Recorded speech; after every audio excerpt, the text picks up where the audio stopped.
Hello guys, welcome to our channel. So Saturday రోజు episode ఏం జరగబోతుంది అనేది మీ ముందుకు తీసుకొచ్చేసాను నేను. ఇక ఫస్ట్ పాయింట్ ఏంటంటే, హరీష్ మన గుండు బాస్ మాస్క్ మ్యాన్ ఆయన ఎలిమినేట్ అయిన పర్సన్ అనమాట.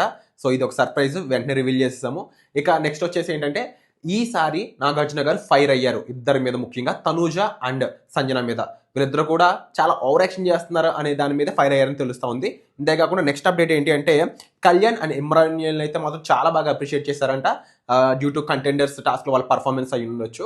అండ్ అంతేకాకుండా ఈసారి టీంలో చేంజెస్ వస్తున్నాయన్నమాట. ఓనర్స్ టెనెంట్స్ అవ్వబోతున్నారు, టెనెంట్స్ ఓనర్స్ అవ్వబోతున్నారు మళ్ళీ.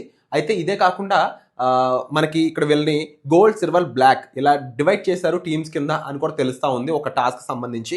ఇంతేకాకుండా మరీ ముఖ్యంగా చేసుకున్నట్లయితే హరీష్ గారు ఎలిమినేట్ అయిపోతుంతో పాటుగా ఫ్లోరా సైని గారు, ఎవరైతే ఈ పాటికి ఎలిమినేట్ అయిపోవాలరా బాబు అని అనుకుంటున్నామో ఆవిడైతే నెక్స్ట్ 2 వీక్స్కి, ఒకవేళ నెక్స్ట్ వీక్ ఎలిమినేట్ అయిపోతే ఇంక ఉండదు, కానీ నెక్స్ట్ వీక్ ఎలిమినేట్ అయిపోతే ఆ తర్వాత వీక్ కూడా ఆల్రెడీ ఇప్పుడే నామినేట్ అయిపోయింది. సో ఇది ఈ రోజు సాటర్డే రోజు జరగబోయేది అనమాట. సో మీకు ఎలా అనిపించింది ఈ అప్డేట్స్ అనేవి కూడా కామెంట్ సెక్షన్లో చెప్పండి. అండ్ ఫుల్ అప్డేట్స్తో మీ ముందుకు మళ్ళీ వచ్చేస్తాను. బాయ్.